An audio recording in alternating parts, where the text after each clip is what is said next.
Today's theme is Apollo 13. Houston, we've had a problem. On the NASA website, you can actually read the transcript of the conversations between Houston and Apollo 13. If you're bored late at night surfing the internet, and we all know the famous line from the Tom Hanks movie, Houston, we've had a problem. Who remembers, and we're going to have a little movie clip in here, who remembers in the midst of trying to get the disabled spaceship back to Earth safely, who remembers what other little problem they had? Carbon dioxide. Carbon dioxide buildup on top of everything else. They had to, a team who really weren't charged with this, they'd never planned on it, this was not a contingency they'd looked at, they had to build a filter unit that would take a square filter and put it into a hole for a round filter using nothing but the stuff that they had on the spaceship. An extra spacesuit. They had moon rock collection bags. They had duct tape. Thank God they had duct tape. And really, that's where we are in the, and I'll put this back on the slideshow. No, that's where we are with green infrastructure planning. How do we do a green option? We are trying to fit the square filter box into a hole for a big round filter. It was the conventional way that we have managed stormwater, wastewater, for all the reasons that Nick Ashwell talked about. And we are really looking at how on earth do we take the square pegs of our need to combine distributed management and eco-sand approaches and stormwater and the impact of carbon and energy and feedback loops and affordability, minor little issue there, into the round holes that we have to live with. Consent decrees and TMDLs, NEPA procedures for how you evaluate a wastewater facilities plan, which are a big issue. What will satisfy the Department of Justice if you're working with a combined sewer consent decree? We have round holes of the conventional way that engineering firms have made money off of the provide wastewater capacity. There's a reason that those structures have been set up. Our cost and financing structures, how we evaluate or how we have evaluated user fees, capital cost rates are all built around round holes, and now we have square pegs. And if we don't build the filter out of this stuff, the astronauts will die. So, two quick case studies which, but for their climates and geography and a lot of zeros in terms of different population and total cost pictures, it's the exact same thing. These are square environmental pegs trying to fit into round regulatory and financial holes. City of Cincinnati is under a consent decree to mitigate combined sewer overflows in the neighborhood of 2 billion gallons per year into the Ohio River, which is gross. And the city has chosen to pursue an option to use as many green infrastructure techniques, surface stormwater controls, revegetation, disconnection, green roofs, all of the stormwater type pictures that you see, to try to do as much mitigation as they can before they have to go to the round hole option of building a great big tunnel underneath some of the areas of the city. In the town of Waitsfield, Vermont, this is in the Mad River Valley up Route 100, for the last 15 years, they've been working on how to provide wastewater capacity for the downtown center. And a bond vote in 2008, after much wailing of gnashing of teeth, went down by, I think there was about 15% vote in favor for a system that was going to be $12 million, 33.6 per ERU, and that was only going to solve about 2/3 of the demonstrated need. What we are up to at this point, and I'm now gone from being their planning director to consultant on this, but it will never go away. I had one kid when we started, now I have 4. We're working on a program where we can take SRF funds, as Paul started to talk about, and pass those through the town in a regulated or responsible management entity format, an RME format, to private voluntary landowner associations who would like to upgrade their systems to meet new environmental rules and give themselves capacity for growth. What we have been thrashing out this week is how do we create a framework and a facilities plan that enables the guys at the Agency of Natural Resources to check the boxes that we've done preliminary engineering and final engineering, and we get NEPA sign-off on the environmental impacts for a system that's going to define itself by the users over time. And we are the guys at Mission Control with the table full of stuff, and we got to figure it out. We also, as I've been talking with Rob this morning, have to get EPA concurrence that this is valid under the guidelines for state tribal assistance grants to pass through these funds to properly managed, properly governed private owners of systems, so that there's assurance that those public funds are going to an appropriate use. Cincinnati.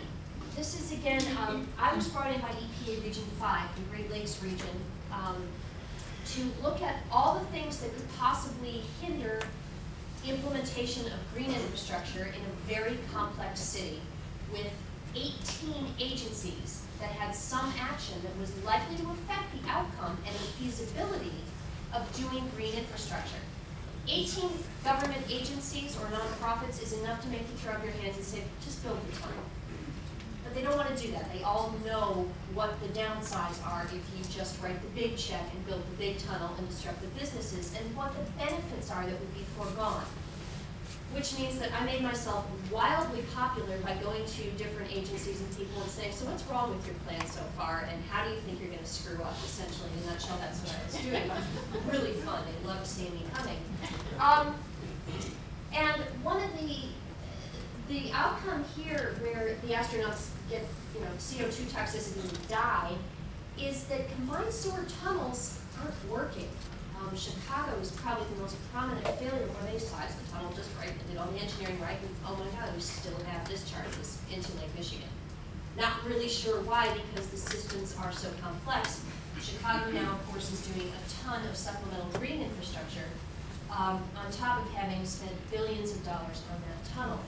And the big kicker, of course, is when you do a green option, you end up under Nick Ashbold's dining room table with systems. Okay, that's really tricky from a regulatory and engineering perspective, because there's this thing called people, and we don't know what they'll do.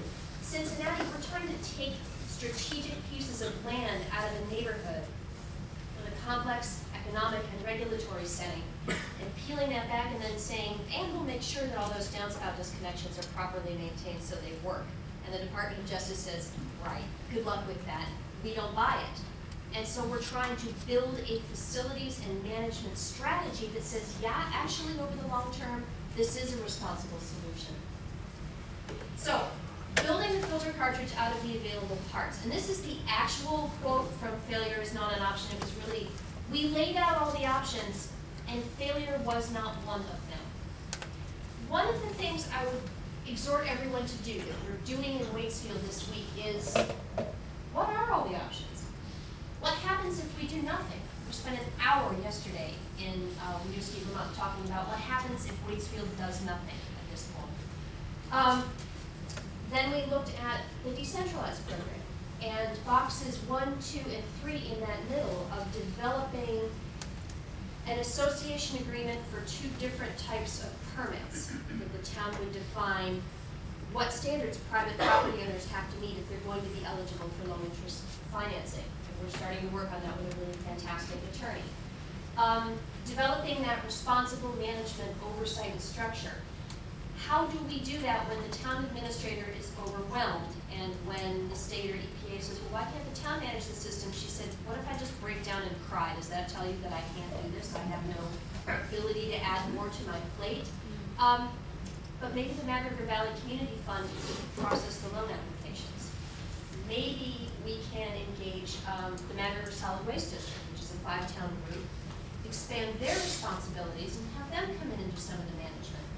Maybe the guys who run the Sugarbush treatment plants could be contracted to continue to manage the systems. So we've started looking, we're going through all the stuff on the table for the filter box, and we're starting to find some parts that make sense. And we really don't like the other 2 options, but we laid them out in detail. Cincinnati's very much doing the same thing and starting to pick off, very slowly, the pieces of that green infrastructure program. And it's a humdinger. They have started to hire staff where the Metropolitan Sanitation District is paying for staff to be housed within planning and buildings to sort of keep watch over what is happening from a development standpoint and where it could conflict. For example, where are they buying properties through HUD's neighborhood stabilization program? And is that being prioritized in a way that makes the green infrastructure plan more feasible by picking off properties that are strategic to the watershed, where they can start to build the kinds of infiltration facilities that they need? Coordinating 2 EPA groups out of Region 5, the brownfield people and the sustainable communities people, which of course you can make any government joke you want to about that, but the brownfield people are like, what do you mean you want to do this in a different order? And what do you mean you want us to do brownfield remediation so that you can not build on a site? I mean, that would really fuse the circuits. So these are all things that are happening, and one of the most important things they're starting to do is to involve Cincinnati foundations in looking at this as really a community economic development and community vitality and resilience issue to make this project happen. Foundations are an incredibly vital part of how Cincinnati gets anything done. Making that connection has been really important to progress here. So you got what's on board, and you're going to sit there and wish, oh, I wish I had this, and I wish I had that, or I could do this if you just gave me my engineering toolkit back. Well, that's tough. You're up in space, and you got to do what you got to do. When you treat your how do we do this, how do we meet this environmental need problem, like the guys working on the Apollo carbon filter, you start to find stuff you didn't really know you had. For example, Waitsfield, we realized yesterday, Valerie said, we've already got a zoning database that's really pretty good. How don't we just add a couple of the permit criteria and tracking into it?